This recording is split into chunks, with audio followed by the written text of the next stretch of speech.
Hello everyone, welcome back to our spoken English journey. మనం ఇప్పటి వరకు 10 ముఖ్యమైన టెన్సెస్ కోసం నేర్చుకున్నాము. ఇప్పుడు ఇంగ్లీష్లో మాట్లాడడానికి చాలా అవసరమైన WH క్వశ్చన్స్ కోసం నేర్చుకుందాం. ఎందుకంటే ఇవి మన డే టు డే లైఫ్లో ఇవి మనకి చాలా చోట్ల అవసరం అవుతాయి. కాబట్టి మనం ఈ WH క్వశ్చన్స్ బాగా నేర్చుకున్నట్లయితే మనం ఎదుటి వాళ్ళని ప్రశ్నించడానికి, ఏదైనా ఇన్ఫర్మేషన్ తెలుసుకోవడానికి చాలా బాగా ఉపయోగపడతాయి అన్నమాట. సో కాబట్టి listen carefully all of you. ముందుగా మనం ఈ WH క్వశ్చన్స్ అంటే ఏంటో తెలుసుకుందాము. సో ఈ WH క్వశ్చన్స్ అనేవి మనం ఎవరినైనా ఎదుటి వాళ్ళని సమాచారం తెలుసుకోవడం కోసం మనం ఎదుటి వాళ్ళని క్వశ్చనింగ్ చేస్తాం అన్నమాట. అంటే సమాధానం అడగడానికి లేదా తెలుసుకోవడానికి, సమాధానం అడగడానికి లేదా తెలుసుకోవడానికి ఈ WH క్వశ్చన్స్ అనేవి మనం ఉపయోగిస్తాము. ఇవి మనం W లేదా H తో ప్రారంభం అవుతాయి. ఎక్కువ ఇవి దేంతో స్టార్ట్ అవుతాయి? W లేదా H తో స్టార్ట్ అవుతాయి అన్నమాట. ఈ క్వశ్చన్స్ అనేవి ఎక్కువ మనకి W తోని లేదా H తోని స్టార్ట్ అవుతాయి అన్నమాట. ఫర్ ఎగ్జాంపుల్ వాట్ అనే వర్డ్ ఎప్పుడైనా అన్నారా మీరు? వాట్ అంటే మన తెలుగులో ఏమిటి, వాట్ అంటే ఏమిటి. అలానే వేర్ అంటే ఎక్కడ, వేర్ అంటే ఎక్కడ. నెక్స్ట్ వెన్, WHEN, వెన్ అంటే ఎప్పుడు, వెన్ అంటే ఎప్పుడు. నెక్స్ట్ WHY, వై అంటే ఎందుకు, వై అంటే ఎందుకు. నెక్స్ట్ WHO, హూ అంటే ఎవరు, హూ అంటే ఎవరు. నెక్స్ట్ WHICH, విచ్ అంటే ఏది అని అడగాల్సిన సిచ్యువేషన్ లో మనం విచ్ అనేది ఉపయోగిస్తాం అన్నమాట. నెక్స్ట్ WHYS, హూజ్ అంటే ఎవరిది, హూజ్ అంటే ఎవరిది.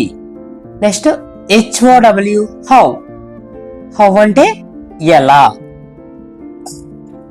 WHAT, వాట్ అంటే ఏంటి, ఏమిటి అని అర్థం అనమాట. నెక్స్ట్ WHER, వేర్ అంటే ఎక్కడ అని ప్రశ్నించడానికి. నెక్స్ట్ WHEN, వెన్ అంటే ఎప్పుడు. నెక్స్ట్ WHY, వై అంటే ఎందుకు. నెక్స్ట్ WHO, హూ అంటే ఎవరు. WHSH, విచ్ అంటే ఏది. WHYS, హూజ్ అంటే ఎవరిది. HOW, హౌ అంటే ఎలా. సో ఇవన్నీ మనకి గుర్తుపెట్టుకోవాలి. ఇవన్నీ మనకు వస్తేనే ఏ క్వశ్చన్కి ఎలా అడగాలనేది మనకు ఒక ఐడియా వస్తుంది. ఇవి మాత్రం మీరు కంపల్సరీగా మీ మైండ్లో గుర్తుపెట్టుకోవాల్సిన అవసరం ఎంతైనా ఉంది. Please remember all of you. ఇప్పుడు మనం ఇందులో ఒక్కో దానికోసం క్లారిటీగా తెలుసుకునే ప్రయత్నం చేద్దాము. అలాగే ఒక్కొక్క ఎగ్జాంపుల్ కూడా తెలుసుకుందాము. సో ఎగ్జాంపుల్స్ తో తెలుసుకుంటే మీకు మరింత బాగా అర్థమవుతుంది. అందులో ఫస్ట్ది వచ్చేసి వాట్. ఫస్ట్ది ఏంటి? వాట్ అంటే ఏం చెప్పుకున్నాము? ఏమిటి అని అడగాల్సి వచ్చినప్పుడు మనం వాట్తో క్వశ్చన్ చేయాలన్నమాట ఎదుటి వాళ్ళని. వాట్ అంటే ఏమిటి అని అర్థం అనమాట. ఫర్ ఎగ్జాంపుల్ ఈ వాట్ అనేది ఎక్కడ ఉపయోగిస్తామంటే ఏదైనా ఒక విషయం లేదా ఒక వస్తువు గురించి అడగడానికి, ఒక వస్తువు గురించి అడగడానికి ఈ వాట్ అనేది ఉపయోగిస్తాం అన్నమాట. సో అది ఎలాగో ఒక ఎగ్జాంపుల్ ద్వారా చూద్దాము. Please observe. What is your name, what is your name, what is your name అంటే దీని అర్థం ఏంటి? తెలుగు అర్థం వాట్ ఈజ్ యువర్ నేమ్ అంటే మీ పేరు ఏమిటి, మీ పేరు ఏమిటి, మీ పేరు ఏమిటి. సో ఏమిటి అనేది వచ్చిందా లేదా చివరిన? మీ పేరు ఏమిటి, what is your name. So what అనేది ఏదైనా ఒక విషయం లేదా ఒక వస్తువు లేదా ఒకరి కోసం తెలుసుకోవడం కోసం అని ఈ వాట్ అనేది ఉపయోగిస్తాము. Clear all of you? What is your name, మీ పేరు ఏమిటి. నెక్స్ట్ ఇంకొక ఎగ్జాంపుల్ చూద్దాము. Second example, what are you doing? What are you doing? What are you doing? So what అంటే ఏమిటే కాదు, ఏమి అనే అర్థం కూడా ఇస్తుంది. ఏమిటి ఏదైనా రెండిట్లో ఏదైనా ఉపయోగిస్తారు. ఏమిటి కన్నా ఏమికైనా సరే మనం WH వాట్ అనేది ఉపయోగిస్తాము. ఇక్కడ చూడండి, what are you doing? What are you doing అంటే ఏంటి? నీవు ఏం చేస్తున్నావు అనొచ్చు, లేదా మీరు ఏం చేస్తున్నారు అని అయినా అడగచ్చు. మీరు ఏమి చేస్తున్నారు? చివరిని క్వశ్చన్ మార్క్ పెట్టాలి, క్వశ్చన్ కాబట్టి. మీరు ఏం చేస్తున్నారు? సో ఫస్ట్ దాంట్లో వాట్ ఈజ్ యువర్ అంటే మీ పేరు ఏమిటి అనేది వచ్చింది. Next what are you doing అంటే మీరు ఏమి చేస్తున్నారు, ఇక్కడ ఏమి వచ్చింది కాబట్టి ఏమిటి కూడా మనం WH వాట్ అనేది ఉపయోగిస్తాము. Clear all of you? Next one, second one వచ్చేసి మనకి WHERE వేర్. WHER వేర్ అంటే ఏం చెప్పుకున్నాము? ఎక్కడ అని క్వశ్చన్ చేయాల్సిన సందర్భంలో మనం వేర్ అనేది ఉపయోగిస్తాము. వేర్ అంటే ఎక్కువగా ఇది మనం ఏదైనా స్థలం గురించి అడగడానికి, ప్లేస్, స్థలం అంటే ప్లేస్ అంటాం కదా ఇంగ్లీష్ లో, స్థలం గురించి అడగడానికి ఈ వేర్ అనేది ఉపయోగిస్తాము. స్థలం గురించి అడగడానికి లేదా క్వశ్చన్ చేయడానికి మనం ఈ వేర్ అనేది ఉపయోగిస్తాము. తెలుగులో ఎక్కడ అంటాము. ఎగ్జాంపుల్, ఒక ఎగ్జాంపుల్ ఏంటంటే, where do you live? Where WHERE where do you live? Where do you live అంటే అర్థం ఏంటి? వేర్ డూ యూ లివ్ అంటే మీరు, యు అనేది మీరు లేదా నీవు ఏదైనా ఉంటాయి. వేర్ డూ యూ లివ్ అంటే మీరు ఎక్కడ ఉంటారు లేదా ఎక్కడ నివసిస్తారు, ఎక్కడ ఉంటారు, మీరు ఎక్కడ. వేర్ డూ యూ లివ్ అంటే మీరు ఎక్కడ ఉంటారు. సో ఇక్కడ ఎక్కడ అనేది వచ్చిందా లేదా? సో ఎక్కడ అంటే ప్లేసే కదా. సో కాబట్టి మనం స్థలం దగ్గర మనం వేర్ అనేది ఉపయోగిస్తాము. WHERE wear. వేర్ అంటే ఎక్కడ అని క్వశ్చన్ చేయాల్సిన సందర్భంలో WHERE వేర్ ఉపయోగిస్తాము. Wear do you live? మీరు ఎక్కడ ఉంటారు. Clear? Next third one, WHE when. So when అనేది ఎక్కడ ఉపయోగిస్తాం మనం?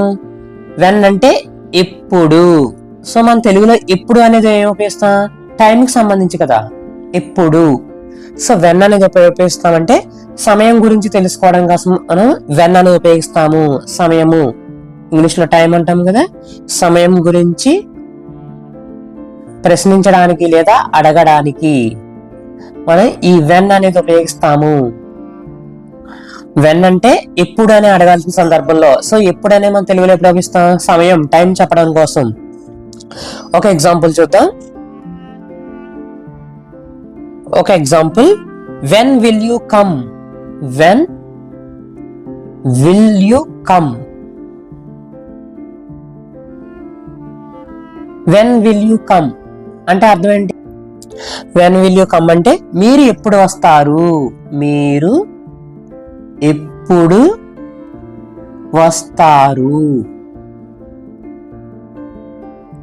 When will you come? When will you come మీరు ఎప్పుడు వస్తారు అంటే వెన్ అనేది మనం ఎందుకు ఉపయోగిస్తామని అర్థమవుతుంది. ఎప్పుడు అని తెలుసుకోవడం కోసం. ఎప్పుడు అంటే సమయం లేదా టైం కోసం. So when will you come మీరు ఎప్పుడు వస్తారు. సో వెన్ అనేది ఎప్పుడు అని అడగాల్సిన సందర్భంలో మనం వెన్ అనేది ఉపయోగిస్తాం. Please remember this all of you. Next one, WHY why. WHY why అనేది ఎందుకు ఉపయోగిస్తాం అంటే ఎందుకు అని అడగాల్సి వచ్చిన సందర్భంలో మనం ఈ వై అనేది ఉపయోగిస్తాము. ఎందుకని ఉపయోగించాల్సిన సందర్భంలో అడగడం కోసం వై అనేది ఉపయోగిస్తాము. ఎందుకు అంటే మనం తెలుగులో ఎందుకు ఉపయోగిస్తాం? కారణం తెలుసుకోవడానికి మనం తెలుగులో ఎందుకని క్వశ్చన్ చేస్తాము. దాన్ని ఇంగ్లీష్ లో వై అని ఉపయోగిస్తాము. ఎందుకనే సందర్భంలో మనం వై అనేది ఉపయోగిస్తాము. Example, why are you sad? Why are you sad? Why are you sad? Why are you sad అంటే దీని అర్థం ఏంటి? మీరు ఎందుకు బాధగా ఉన్నారు? మీరు ఎందుకు బాధగా ఉన్నారు లేదా డల్గా ఉన్నారు అని అంటాం కదా. మీరు ఎందుకు బాధగా ఉన్నారు? వై, వై అంటే ఎందుకు, కారణం తెలుసుకోవడానికి. వై ఆర్ యు సాడ్, మీరు ఎందుకు బాధగా ఉన్నారు, కారణం, ఇక్కడ కారణం తెలుసుకోవాలనుకుంటున్నాం కదా.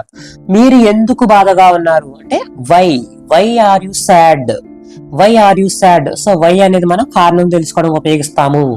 Please remember this. వై అంటే ఎందుకు, వై ఆర్ యు సాడ్, మీరెందుకు బాధగా ఉన్నారు. సో కారణం తెలుసుకోవడానికి వై అనేది ఉపయోగిస్తాము.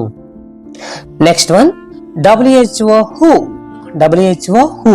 ఈ హూ అనేది ఎవరు, ఎవరు అని అడగాల్సి వచ్చిన సందర్భంలో మనం ఈ హూ అనేది ఉపయోగిస్తాము. ఎవరు, ఎవరు అని మనం తెలుగులో ఏ సందర్భంలో ఉపయోగిస్తాము? ఎవరైనా కొత్త వ్యక్తి వచ్చినప్పుడు వాళ్ళని ఎవరండి అని అడగడం కోసం అడుగుతాము కదా. సో వ్యక్తి గురించి అడగడానికి, వ్యక్తి గురించి అడగడానికి లేదా ప్రశ్నించడానికి, వ్యక్తి గురించి అడగడానికి లేదా ప్రశ్నించడానికి ఈ హూ అనేది ఉపయోగిస్తాము. ఫర్ ఎగ్జాంపుల్,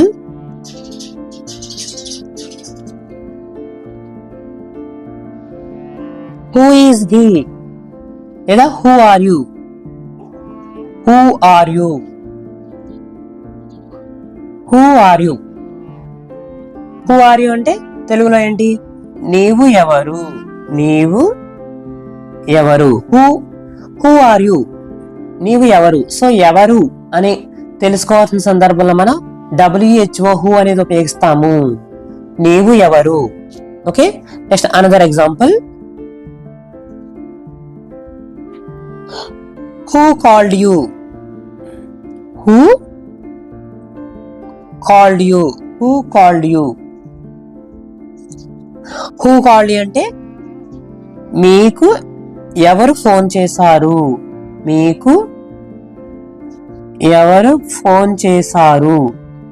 సో ఎదురు ఉన్న వాళ్ళకి ఎవరైతే ఫోన్ చేశారో అనడం కోసం ఎవరు. సో ఎవరు అని అడగాల్సిన సందర్భంలో మనం హూ అనేది ఉపయోగించాలి. హూ కాల్డ్ యు అంటే WHO హూ అంటే ఎవరు అని అడగాల్సిన సందర్భంలో ఉపయోగించాలని గుర్తుపెట్టుకోండి.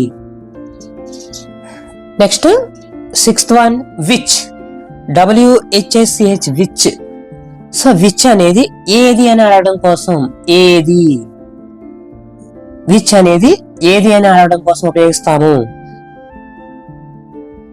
సో ఏది అని మనం ఏ సందర్భంలో ఉపయోగిస్తాము? ఏదైనా సెలెక్షన్, ఏదైనా కొన్ని వస్తువులు సెలెక్ట్ చేసుకోవాల్సిన సందర్భంలో ఏది తీసుకోవాలని కన్ఫ్యూజ్ అవుతున్నానని అడుగుతాము కదా. మన ఇంట్లో వాళ్ళని కానీ బయట వాళ్ళని కానీ అడుగుతాము కదా. ఏది అని అంటే సెలెక్షన్ అంటే ఎంపికలలో, ఎంపికలలో ఒకటి గురించి అడగడానికి లేదా అడగడానికి. ఎంపికలు, ఎంపికలు అంటే ఏంటి? సెలక్షన్ కదా. ఏదైనా వస్తువులు సెలెక్ట్ చేసుకోవడంలో నేను ఏది సెలెక్ట్ చేసుకోవాలి, ఏది సెలెక్ట్ చేసుకున్న సందర్భంలో మనం విచ్ అనేది ఉపయోగించాలి. WHICH విచ్, విచ్ అంటే ఏది. For example, which colour do you like, which colour, WHICH which colour, which colour do you like, which colour do you like అంటే అర్థం ఏంటి? Which colour do you like అంటే నీకు ఏ రంగు ఇష్టం, నీకు ఏ రంగు ఇష్టం. సో ఎదుటి వాళ్ళకి ఏ కలర్ ఇష్టమో మనం తెలుసుకునే సందర్భంలో మనం ఈ విచ్ అనేది ఉపయోగిస్తాము. సో విచ్ అంటే ఏది, which colour, which colour do you like, ఏది లేదా ఏ కలర్ అన్నా ఏ అన్నా ఒకటే. Which colour do you like అంటే నీకు ఏ రంగు ఇష్టం. సో విచ్ అనేది ఏది అని అడగాల్సి వచ్చిన సందర్భంలో ఉపయోగిస్తాము. Which colour do you like, నీకు ఏ రంగు ఇష్టం. Next one whose, WHOSE whose. Whose అంటే ఎవరిది, హూజ్ అంటే ఎవరిది, ఎవరిది అని అడగాల్సిన సందర్భంలో మనం ఈ హూజ్ అనేది ఉపయోగిస్తాము. అంటే ఫలానా వస్తువు ఇది ఎవరిది, ఎవరికి చెందిందని అడగడం కోసం. అంటే ఫలానా వస్తువు ఎవరిది అని అడగాల్సి వచ్చిన సందర్భంలో అని అడిగేటప్పుడు మనం ఈ ఎవరిది అనేది ఉపయోగిస్తాము. For example, whose bag, WHOS, whose bag is this, whose bag is this. Whose అంటే అర్థం ఏంటి? ఇది ఎవరి బ్యాగ్, ఇది ఎవరి బ్యాగ్ అని అడగాల్సిన. మన స్కూల్లో అడుగుతాం కదా, మన స్కూల్కి వెళ్ళినప్పుడు కంటే ఎవరైనా బ్యాగ్ కానీ పెన్ కానీ మర్చిపోయినట్లు హూస్ బ్యాగ్ ఈజ్ దిస్, లేదా whose pen is this, whose pencil is this అని అడుగుతూ ఉంటాం కదా మనం. సో అందులో ఇది ఎవరికి చెందింది అని అడగాల్సిన సందర్భంలో హూజ్ అనేది ఉపయోగిస్తాము. WHOS, whose this pen, whose this box, whose this plate, whose this bag అంటే హూజ్ అంటే ఎవరిది, ఇది ఎవరికి చెందింది అని అడగాల్సిన సందర్భంలో హూజ్ అనేది ఉపయోగిస్తాము. Clear? Last one, HOW, how అంటే ఎలా. హౌ అంటే ఎలా. సో ఎలా అంటే మనం ఎలా అనేది ఎక్కడెక్కడ క్వశ్చన్ చేస్తాము, ఎలా అనేది ఏ సిచ్యువేషన్ లో ఉపయోగిస్తాం మనం? ఏదైనా ఒక ప్రాసెస్, ఏదైనా సపోజ్ ఒక వంట ఉందంటే ఇది ఎలా వండావమ్మా అని అడుగుతాము కదా, ఎలా. లేదా ఏదైనా కొత్త పని చేసినప్పుడు ఇది ఎలా చేసావు, లేదా ఇది ఎలా చేయాలి, ఇది ఎలా నేర్చుకోవాలి. సో ఏదైనా ఒక విధానం లేదా ఒక ప్రాసెస్, విధానం, తెలుగులో విధానం అంటాం కదా, లేదా పరిస్థితి, విధానం లేదా పరిస్థితి గురించి అడగటానికి ఈ ఎలా అనేది మనం తెలుగులో ఉపయోగిస్తాము. ఒక ఎగ్జాంపుల్ చూద్దాం, మీకు ఒక ఐడియా అనేది రావడం జరుగుతుంది. హౌ ఆర్ యూ అని జనరల్ గా అడుగుతాం కదా, హౌ ఆర్ యూ అని అడుగుతూ ఉంటాం. సో హౌ ఆర్ యూ అంటే ఏంటి? మీరు ఎలా ఉన్నారు, మీరు ఎలా ఉన్నారు. సో వాళ్ళకి పరిస్థితి తెలుసుకుంటున్నాం మనం ఇక్కడ. మీరు ఎలా ఉన్నారు, హౌ అంటే ఎలా, మీరు ఎలా ఉన్నారు అని అర్థం అనమాట. నెక్స్ట్ ఇంకొక ఎగ్జాంపుల్ చూద్దాం. How do you learn English, how do you learn English. So how do you learn English అంటే అర్థం ఏంటి?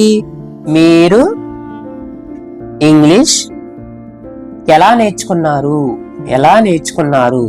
మీరు ఇంగ్లీష్ ఎలా నేర్చుకున్నారు అంటే వాళ్ళు ఏ పద్ధతి ప్రకారం నేర్చుకున్నారు అనేది మనం క్వశ్చన్ చేయాలి. ఎలా, హౌ అంటే ఎలా, హౌ ఆర్ యూ అంటే మీరు ఎలా ఉన్నారు, how do you learn English అంటే మీరు ఎలా నేర్చుకున్నారు. సో హౌ అంటే ఎలా అన్నమాట. సో ఈ విధంగా మనం ఈ WH క్వశ్చన్ సంబంధించిన వాటికి మీనింగ్స్ తెలుసుకున్నాం ఈ వీడియోలో. మీకు సెంటెన్సెస్ రాలేదని ఏం కంగారు పడిన అవసరం లేదు. మీకు హౌ, వాట్, విచ్, వై ఇవన్నీ ఇవి ఎక్కడెక్కడ ఉపయోగించాలనేది ఈ వీడియోలో నేను చెప్పే ప్రయత్నం చేశాను. సో మీకు ఏ విధమైన డౌట్ ఉన్నా మళ్ళీ ఒకసారి వీడియో మొదటి నుంచి చూసినట్లయితే మీకు మరింత అవగాహన అనేది రావడం జరుగుతుంది. మీకు క్వశ్చన్స్ ఎలా ఫామ్ చేయాలనేది నేను ముందు వచ్చే అప్కమింగ్ వీడియోలో నేను క్లారిటీగా చెప్పుకుందాము. మీకు నా కంటెంట్ నచ్చినట్లయితే మీ ఫ్రెండ్స్ కి షేర్ చేసి వాళ్ళని కూడా సబ్స్క్రైబ్ చేసుకొని చెప్పాల్సిందిగా కోరుచున్నాను. Thank you all.